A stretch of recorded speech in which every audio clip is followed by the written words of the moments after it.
नमस्कार, मी जयश्री तानाजी पाटील, एरंडोली जिल्हा परिषद गट क्रमांक 52 मधून आज जिल्हा परिषद साठी मी अर्ज दाखल केलेला आहे। अर्ज दाखल करत असताना कार्यसम्राट आमदार माननीय सुरेशभाऊ खाडे आणि आमच्या जिल्हा बँकेच्या संचालिका व्हाईस चेअरमन जयश्रीताई मदनभाऊ पाटील यांच्या मार्गदर्शनाखाली आम्ही आज जिल्हा परिषद साठी एरंडोली गटातून अर्ज दाखल केलेला आहे। आणि यापूर्वी आम्हाला संधी मिळाली, आम्ही चांगली कामं केली, पण यावेळी संधी मिळाल्यानंतरही आपण याच्यापेक्षाही चांगल्या पद्धतीने चांगल्या जोमानं चांगल्या पद्धतीचे कामं करून दाखवीन एवढा विश्वास आहे। नमस्कार, मी तानाजी पाटील सलगर, ग्रामपंचायत माजी लोकनियुक्त सरपंच। आज एरंडोली गट 52 यामधून सौ जयश्रीताई तानाजीराव पाटील यांचा भारतीय जनता पार्टीमधून जिल्हा परिषद गटासाठी अर्ज दाखल केलेला आहे। हा अर्ज दाखल करत असताना या मिरज विधानसभा मतदारसंघाचे कार्यसम्राट आमदार आदरणीय सुरेश भाऊ, त्याचबरोबर आमच्या नेत्या सांगली जिल्हा मध्यवर्ती बँकेच्या व्हाईस चेअरमन आदरणीय श्रीमती जयश्रीताई मदनभाऊ पाटील यांच्या मार्गदर्शनाखाली हा अर्ज दाखल केलेला आहे।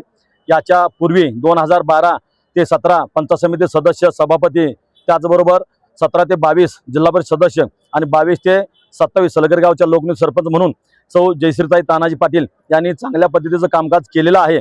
आणि या विकासाच्या जोरावरतीच गेली 25 वर्ष सलगर गावची ग्रामपंचायतीची सत्ता सुद्धा आमच्या ताब्यामध्ये आहे। त्यामुळं आम्ही दापंत्यांनी सलगर गाव म्हणजे आमचं कुटुंब, किंबहुना एरंडोली जिल्हा परिषद गट म्हणजे आमचं कुटुंब असं समजून सातत्याने या विभागामध्ये विविध योजनेच्या माध्यमातून विकास कामे केलेली आहेत। भारतीय जनता पार्टीच्या माध्यमातून आदरणीय सुरेश भाऊंचं तर फार मोठं काम आहे, डोंगरावर काम आहे। त्यामुळं येणाऱ्या जिल्हा परिषदला या ठिकाणी सांगली जिल्हा परिषदेवरती भारतीय जनता पार्टीचा झेंडा फडकल्याशिवाय राहणार नाही। आज आपण नगरपंचायती, नगरपालिका, महापालिका जर बघितल्या तर आदरणीय या महाराष्ट्राचे मुख्यमंत्री आदरणीय देवाभाऊ यांच्या मार्गदर्शनाखाली या ठिकाणी सगळ्याच नगरपालिका, नगर परिषद, महापालिकेमध्ये भारतीय जनता पार्टीचा झेंडा फडकलेला आहे।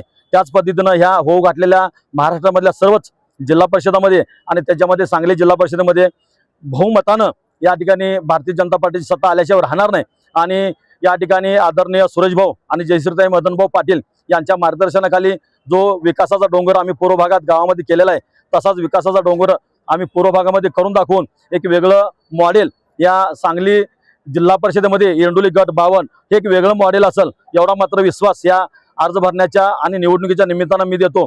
या ठिकाणी याच्या पूर्वी सुद्धा एरंडोली गटातून ग्रामस्थांनी संधी दिलेली आहे। भविष्य काळामध्ये सुद्धा या ठिकाणी आम्हाला चांगल्या मताधिक्यानं जनता संधी दिल्याशिवाय राहणार नाही।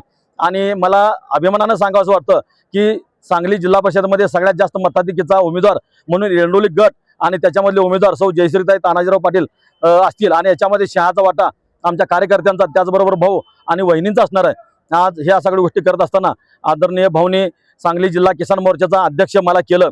सोलापूरला महापूर आला, त्या सोलापूरच्या महापुरामध्ये आम्ही स्वतःचा ऊस स्वतः तोडून या ठिकाणी सोलापूरला देण्याचं काम, त्याचबरोबर सांगली मध्ये सुद्धा ज्यावेळेस महापूर आला त्यावेळेस सुद्धा म्हणजे कोरोनाच्या कालावधीमध्ये सुद्धा कोरोना हॉस्पिटल, स्वर्गीय मदनभाऊ पाटील कोविड हॉस्पिटल काढून एक आदर्श महाराष्ट्रामध्ये सलगर गावानं घालून दिलेला आहे। आणि त्या सलगर गावामध्ये आमचे दोघांची जी जोडी आहे, आम्ही जे दापंत्य आहोत, तो इतिहास ते काम या पूर्व भागामध्ये एरंडोली गटामध्ये करून एरंडोली गट सांगली जिल्हा परिषदेमध्ये एक अव्वल स्थानी नेण्याचं काम या ठिकाणी करण्याचं धोरण मी ठरवलेलं आहे। आम्ही मिरज पूर्व भागातली शेतकरी कुटुंबातली माणसं आहोत आणि कष्टाळू भाग म्हणून आमचा मिरज पूर्व भाग बघितला जातो।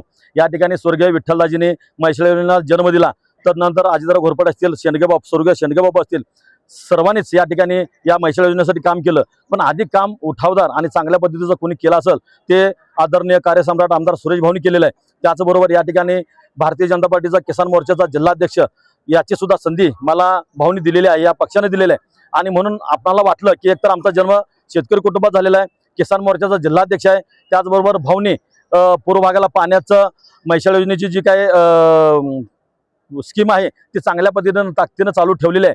आणि रस्ते सुद्धा झालेले आहेत, दळणवळणाचे कामं सुद्धा झालेले आहेत। आणि वाटलं आपण शेतकरी कुटुंबातला व्यक्ती आहे, किसान मोर्चाचा जिल्हाध्यक्ष आहे, आणि आपण कार्यकर्त्यांनी सुद्धा ठरवलं की आपण बैलगाडीच्या मधून या ठिकाणी शेतकरी पारंपरिक वेशामध्ये अर्ज भरायचं असं एक जरा सर्वांनी ठरवलं, आम्हालाही वाटलं, म्हणून आम्ही आज बैलगाडीमधून अर्ज भरायला आलेलो आहोत. लोकशाही मराठी ऐका, पहा, जागरूक रहा.